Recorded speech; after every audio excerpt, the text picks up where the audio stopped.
Hello বন্ধুরা, কেমন আছো তোমরা? তোমরা সবাই খুব ভালো আছো, আমিও খুব ভালো আছি। আর তোমাদেরকে বলি, আমি যাচ্ছি দীঘায়। হ্যাঁ, রাত্রিবেলা বেরিয়েছি, রাতে রানাঘাট লোকাল ধরেছি। রাত্রি 9:30 যে রানাঘাট লোকাল সেটা ধরেছি। দেখো মা বসে আছে, শানু ঘুমিয়ে পড়েছে। তো যথারীতি আমি ট্রেনে করে পৌঁছে গেছিলাম শিয়ালদা থেকে আমি বাস ধরে নিয়েছিলাম, খুব তাড়াহুড়োয় লাস্ট বাস ছিল। তো দেখো হাওড়া ব্রিজের ওপর দিয়ে যাচ্ছে, হেভি লাগছিল। রাতের দৃশ্যটা দেখো, ফাটাফাটি লাগছিল।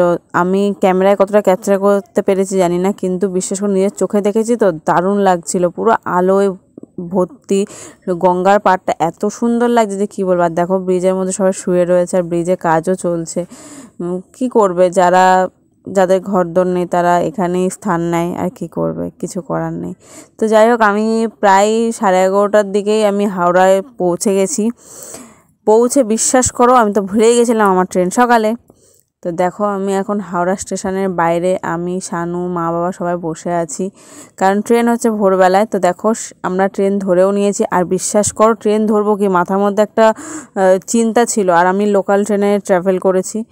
আর তোমাদেরকে বলি একটা চিন্তা কেন ছিল, সেটা হচ্ছে প্রথমত ট্রেন নেই, আমাদের টিকিট দিচ্ছে না। 5:25 আমাদের ট্রেন, টিকিট কিছুতেই দিচ্ছে না। দেখো কত পদ্ম ফুল।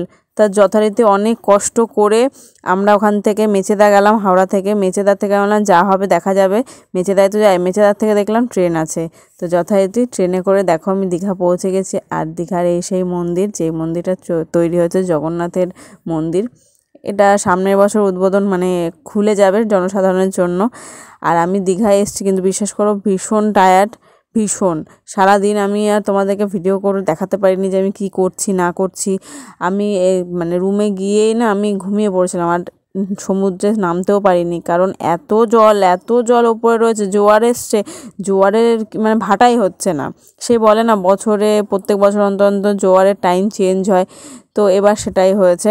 তো এখানে দেখো, তারপর সমুদ্রের পাড়ে বসে আছি, আমরা একটু কফি খেলাম, কফি খাচ্ছি। আর দেখো এত লোক এসেছে যে কি বলবো, প্রচুর লোক এসছে, প্রচুর, ধারণার বাইরে। আর আজকে ছিল হচ্ছে শানুর জন্মদিন। তো আমার ভিডিওটা করাই ছিল, তোমাদেরকে বলি ভিডিওটা আমার বানানোই ছিল। আমি বাড়িতে এসে কিছু প্রবলেমে ফেসে গেছিলাম, যার জন্য আমি ভিডিও এডিটিং করতে পারিনি। আমার প্রচুর সমস্যা যাচ্ছে এই কদিন ধরে। তো সমস্যাগুলো একদিন তোমাদেরকে আমি ঠিক শেয়ার করব, কিন্তু এখন নয়। তো দেখো শানুর জন্মদিন ছিল, বেশি কিছু করতে পারিনি এখানে এসে, তাই 3টে পেস্ট্রি কিনে নিয়ে এসে ওকে দিলাম। তো ও তো ভীষণই খুশি যে এরকমভাবেও যে আমি জন্মদিনটা সেলিব্রেট করতে পেরেছি। আমি ভীষণই খুশি। আর লোকাল ট্রেনের টিকিট তোমরা হয়তো জানোই, হাওড়া থেকে দীঘা পর্যন্ত মেচেদা হয়ে এলে 45 টাকা। আর আমরা এবার কি করেছিলাম জানো তো, আমরা এবার করেছিলাম হচ্ছে মেচেদায় এসে, মানে মেচেদা পর্যন্ত টিকিট কেটেছিলাম, মেচেদার থেকে আবার দীঘার টিকিট কেটেছিলাম। প্রচুর লেট হয়ে গেছে আমাদের আস্তে আস্তে। যেখানে আমরা 11টার মধ্যে ঢুকেছি, সেখানে আমরা ঢুকতে 12:30 বেজে গেছে। আর শানু এত খুশি, দেখো কেক কাটতে গিয়ে ও তো বলছে আমি কি 2 হাত দিয়েই কাটবো। আমি কাটো, তো 2 হাত দিয়েই কাটছিল কেকটা। আর ওর মুখের হাসিটা দেখলে তো ও ভীষণই খুশি। আর দেখো হাতে একটু লেগেছে, সেটাও চেটে খেয়ে নিল। ভীষণই ও খুশি। আর এই খুশিটা দেখে আমার খুব ভালো লাগলো, কারণ আমি এবার কিচ্ছু করতে পারিনি ওর জন্মদিনে, জাস্ট এই 3টে পেস্ট্রি ওকে আমি কিনে দিয়েছি। আর আমাকেও খাইয়ে দিচ্ছে। তো আমি খাবো কে? আমি বললাম তুমি আগে খাও, তোমার জন্মদিন, তুমি আগে খাও, সবাইকে দাও, তারপর আমি খাবো।